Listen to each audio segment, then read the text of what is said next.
Government rules out one food court buyback extension. Red Cross recruits high-profile climate experts to promote heat stress issues.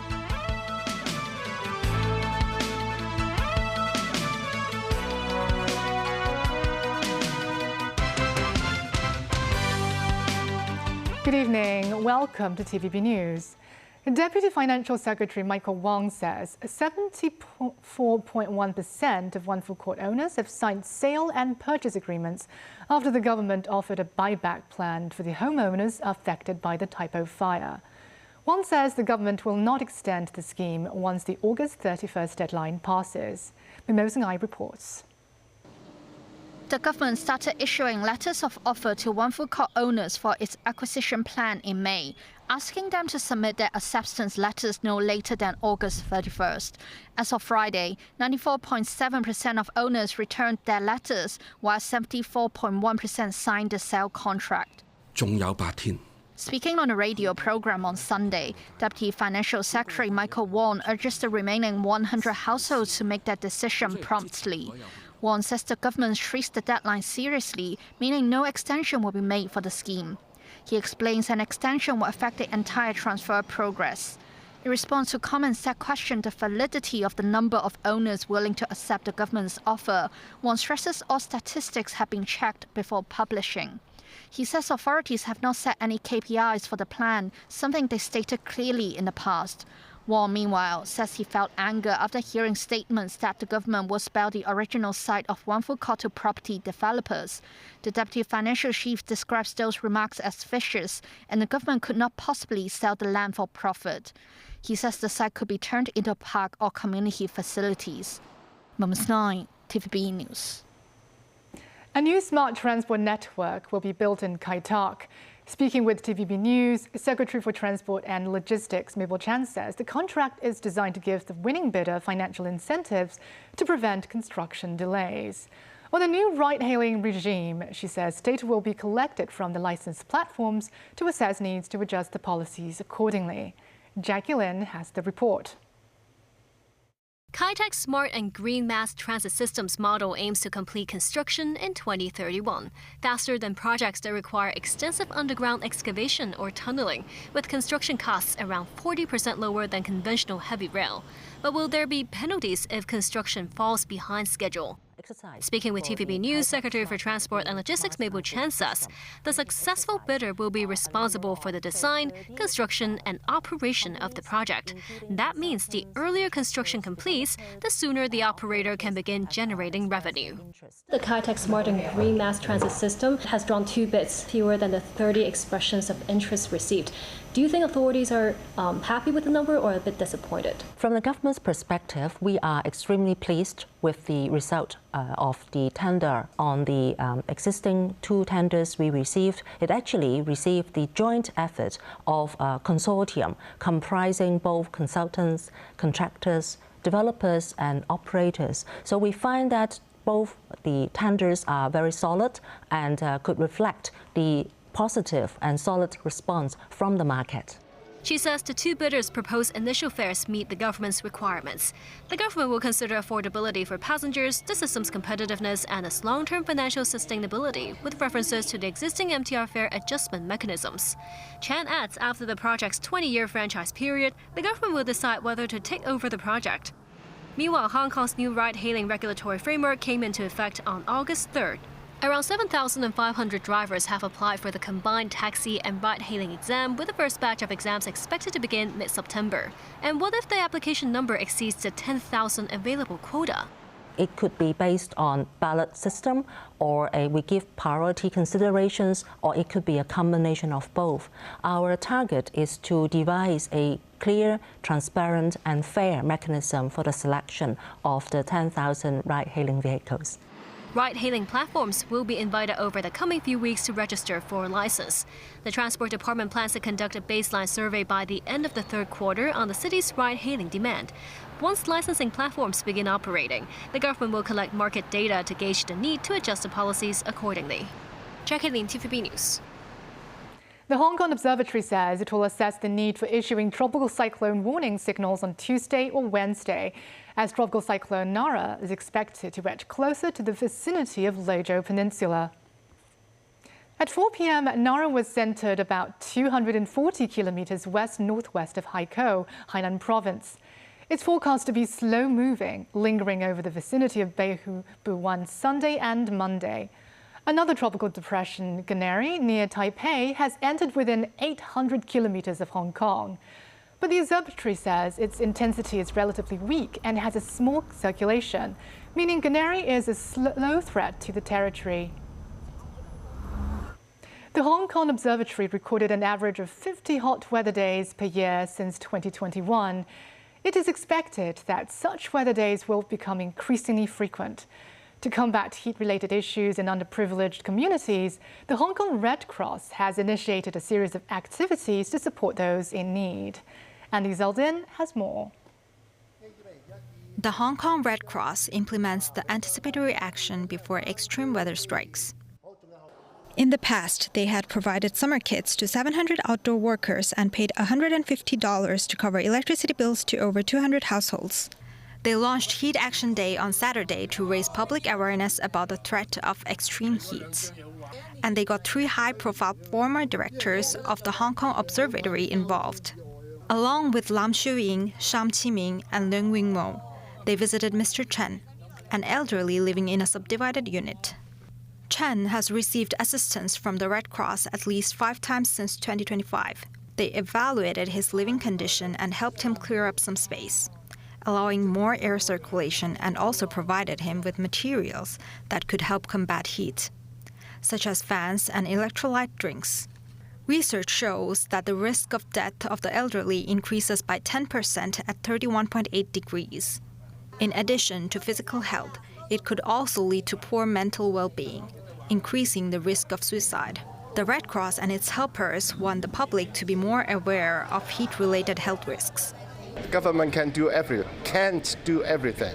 Ultimately, we have to rely on ourselves to take care of ourselves. And of course, we have Hong Kong Red Cross that will help, a lot of citizens to go through the most difficult time. But ultimately, I think it is the awareness and education that matters. And I think different sectors of the society also has to be aware of the impact of this issue to the Hong Kong community as a whole, and think about what we can do from our position. We also call for different sectors of the community to come together and share their resources with people in need. The Jockey Club has also been one of their community partners, sponsoring the long-term Beat the Heat project in Yau Sin Mong, and it has been ongoing since 2024. Through the Beat the Heat project, the Hong Kong Red Cross prepared cooling spots community maps for citizens to look for shelters in extreme hot weather days. These shelters may include local shops, churches, and free museums where people can take a cool break outside of their cramped homes. And this Zeldin, TVB. Canadian Prime Minister Mark Carney says his country will match US tariffs dollar for dollar after breaking off ongoing trade talks beginning September the 8th. This follows failed negotiations between the two nations that wrapped up on Friday, after attempts to iron out a trade deal ended with the US imposing a 50% tariffs that could see $20 billion worth of Canadian goods affected. Gloria Fung has more. Canadian Prime Minister Mark Carney on Saturday delivered a nationally televised address outlining Canada's position after trade talks with the United States broke down, announcing Ottawa's dollar-for-dollar retaliatory tariffs on $20 billion worth of American goods would take effect on September 8th. Carney says the counter-tariffs will cover a wide range of sectors. We were willing to drop our remaining retaliatory tariffs on strategic sectors, particularly steel, aluminum, and autos, if the United States substantially lowered theirs to levels that made it economic for Canadian companies to export to the United States. Now, Canada will match Washington's new tariffs dollar for dollar in order to protect Canadian workers, farmers, families, and businesses. This is a focused response a focused response to protect and defend our industries and allow them to compete with U.S. products in the Canadian market. This comes after the two nations failed to reach a deal Friday, where U.S. imposed similar tariffs on Canadian goods that took effect midnight Saturday. Immediately following the fallout, Carney had said that both sides were close to a deal, but the U.S. introduced last-minute changes that made the agreement an unfair one. The Prime Minister also brought up the U.S.'s continuous disregard for existing North American trade agreements, which can affect relations between the two nations and neighboring Mexico. U.S. President Donald Trump on Friday responded to Carney walking away from negotiations, maintaining he's close with the Prime Minister and that he will only make the best deal for America. Trump's import taxes will hit about 5% of what Canada ships to the United States every year. The neighbors have wrangled for decades over trade, poking each other over sore spots such as Canadian softwood lumber imports and U.S. access to Canada's protected dairy market. Gloria Fung, TVB News. And still ahead, anti-government protests in Israel as U.S. envoy questions the country's strikes in Syria. Chinese humanoid robot beats Usain Bolt's sprint record. And is it a question of trust when it comes to the lack of Chinese tourists in the Philippines?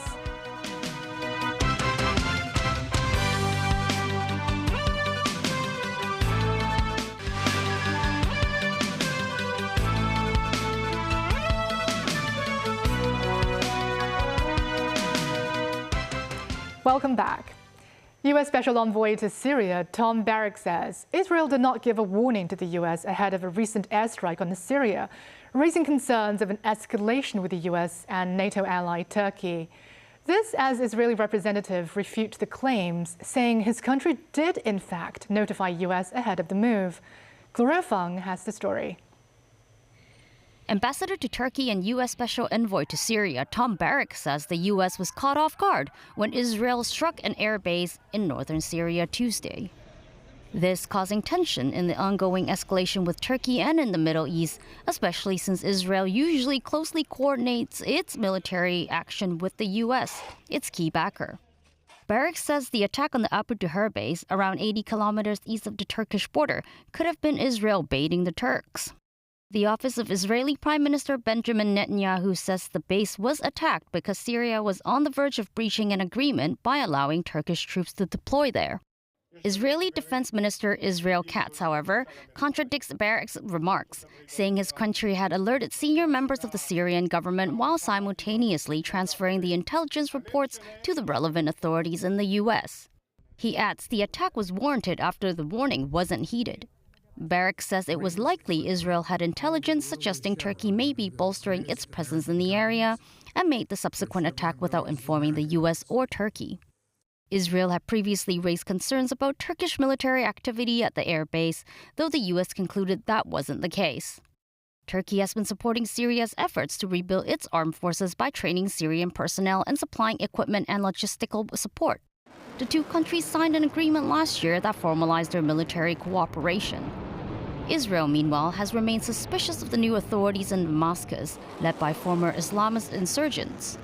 Syria's interim president Ahmad al-Sharaa has repeatedly said that he does not want a conflict with Israel.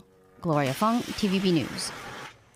Hundreds of protesters attend a weekly anti-government rally in Tel Aviv, with a little over 2 months to go before the elections. On Saturday, protesters were seen waving banners and flags, with one even wearing costume of Israeli Prime Minister Benjamin Netanyahu behind a window with bars, with a sign on top reading, "Image of Victory." This protester says the country should move forward and give a chance to rebuild Gaza and rebuild trust. Israeli polls show a surge of support for opposition parties led by former Prime Minister Naftali Bennett and a popular centrist former military chief. Pope Leo XIV arrives in the Italian port of Rimini after wrapping up his one-day tour at the tiny Republic of San Marino, where he hails the nation-state's century of republican traditions and civic responsibility. The pontiff addresses crowds at the annual Rimini meeting in the Catholic Cultural Festival hosted by the Communion and Liberation Movement on Saturday. He He warns against a growing international culture of confrontation and militarization that rearms minds, words, and nations, and delivers a message of encouragement to the faithful, especially the youth, telling them they are a sign that the future is promising. He says peace is built by people who love to encounter one another and are not afraid to engage with one another. The Pope ends his day by celebrating Mass at the harbour of Rimini, where thousands gather despite the sweltering summer heat. The second edition of the World Humanoid Robot Games officially kickstarts in Beijing Saturday evening. The opening ceremony at the city's National Speed Skating Oval, also known as the Ice Ribbon, features a musical prelude titled Melody of the Future, in which dozens of robots perform instruments alongside human musicians. Beyond the artistry, the machines also wow the audience as they sprint down the tracks to demonstrate prowess in sports like football, ping pong and tennis with their human partners. One of the most eye-catching moments is when 3 formations of autonomous robots march with uniform steps and synchronized arm swings. Another formation of 50 adult-sized robots are trained to march to the main stage, executing acrobatic stunts such as the high-difficulty Thomas Flair moves. In a powerful display of the country's advancements in embodied intelligence, a robotic archer draws a bow and ignites the Zhixing, or intelligence chip, to symbolically light the game's flame. It marks the culmination of a global energy transfer relay of robots held in locations in China and abroad, ranging from the Milan Winter Olympics to tea picking fields in Fujian province. During the subsequent 100-meter sprint race, a Chinese robot achieves a result of 9.39 seconds that breaks the human world record set by Jamaican athlete Usain Bolt in 2009. Meanwhile, another reaches 2.88 meters in a standing height jump, surpassing both the robot and human high jump records. The 2 robots are developed by Beijing-based X-Humanoid. The Games, now in its 2nd year, will see more than 2,000 droids from 16 countries going head-to-head in a mix of football, running, high jump and tug-of-war competitions over 5 days, in a bid to promote technological exchange and industrial collaboration. Today marks the 16th anniversary of the Manila hostage crisis, in which a Hong Kong tour guide and 7 tourists were killed. The incident still haunts many Hong Kong people, and they remain reluctant to travel to the Philippines. And there are also very few Chinese mainland visitors. Ellie Chen has the story.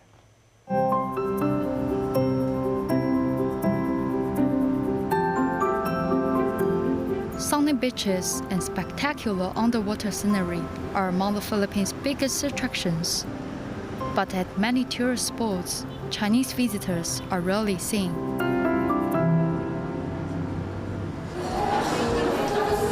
Last year, Hong Kong recorded more than 30 million visitor arrivals from Chinese mainland, while the Philippines received only around 260,000. In a bid to boost the economy, the Philippines relaxed its entry restrictions earlier this year, allowing Chinese tourists to enter visa-free for up to 2 weeks. Simon Wong, the honorary president of Philippine Chinese General Restaurant Association, runs restaurants in a tourist area in Manila. He has initially expected business to pick up. He says the number of Chinese tourists has indeed increased by 90% over the past 6 months, but the industry has yet to benefit. He says the visa-free policy has brought in more business travelers, but there aren't many tourists. He attributes this to the Philippines' negative image on the Chinese internet. One of the factors holding back the tourism industry is the perception of poor public safety. The international media had labeled some parts of the country as kidnapping capitals back in the 1990s and 2000s. But the local community leaders say that tourists are not the targets of kidnappers. The news about Chinese being arrested are exaggerated because this news happens everywhere, wherever you are. Philippines is still a very beautiful place, very safe, very friendly to tourists. In 2010, 8 Hong Kong tourists were killed and 7 others injured in the Manila hostage crisis. 16 years on, the tragedy remains a painful memory for many Hong Kong people. Has the Philippines government taken concrete steps to improve the country's image? Based from testimonies from Hong Kongers and mainland Chinese businessmen that we have assisted, they really don't find any security issue in relation to them staying here in the Philippines. Corruption is a serious problem in the Philippines. During TVB's reporting in Manila, people claiming to be tourist police try to demand protection money from us. 菲律宾的政府其实一直有在努力去改变之前发生的一些错误。 Xu Shaotang, a standing committee member of the Federation of Filipino Chinese Associations of the Philippines, says the government is trying hard to clean things up. Crime rates have fallen in recent years. He believes the Philippines is worth visiting. However, armed guards are a common sight at businesses across the Philippines. Locals say as the economy weakens, more businesses are hiring guards amid concerns over armed robbery. Ellie Chen, TVB News. That's the news. Thank you for watching.